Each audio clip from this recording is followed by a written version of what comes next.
In the introduction, we started off by talking about how normal trauma actually is, right? How common it is, and how a lot of people don't realize, the vast number of people who've experienced trauma, and that they don't realize that what they personally have experienced could fall under the umbrella of trauma too.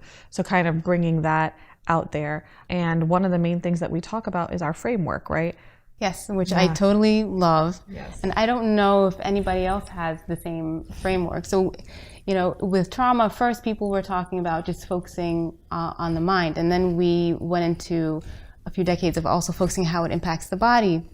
But there isn't still that connection to spirituality, especially like Islamic psychology and that part. So for us to bring those two together and talk about how we break down each chapter in terms of a case study, exploring the unhealthy way of thinking, and then going into the theory, and then the practical tips are meant to be Islamic. They're meant to help people focus on their mind, also, and the spiritual part as well. So that was one of the major goals that we had, is for it to be completely comprehensive and holistic. Right. Like looking at the person as a whole, right?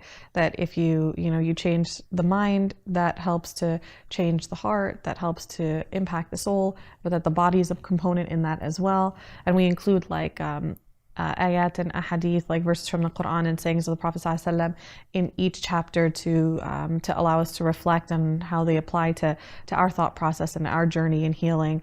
And then one of the things that's really unique about our approach is we came up with the duha, right? The duha approach.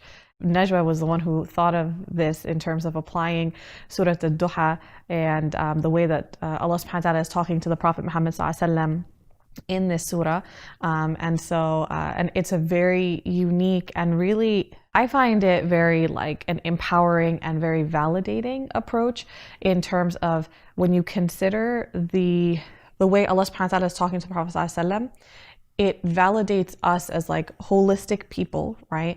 And all the different parts of us that need to heal and need to be worked on as we go through a journey where we're struggling through something, right? Yeah, and I really like how simple it is.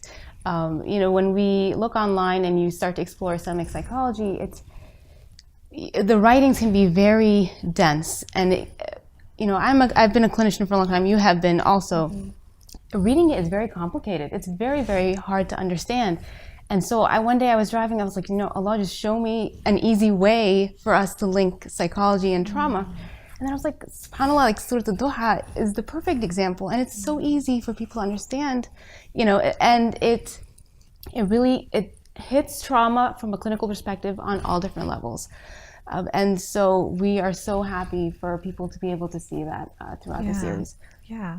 And again, it provides like that sense of validation, right? That, okay, if Allah subhanahu wa ta'ala is reinforcing these concepts for the Prophet Muhammad sallallahu alaihi wasallam as, in order to comfort him, then you walking into a clinician's office or you picking up and, reading these series of articles and everything to work on healing yourself from this framework, the intention is to bring you closer to Allah subhanahu wa ta'ala. And when it's done through the framework of something that's based on the words of Allah subhanahu wa ta'ala, then it makes you, there's nothing better, right? There's no better approach than to use the approach that, like, the highest example is the one of Allah subhanahu wa ta'ala. And to use that approach, we're really excited about that and really honored that we could present that, alhamdulillah.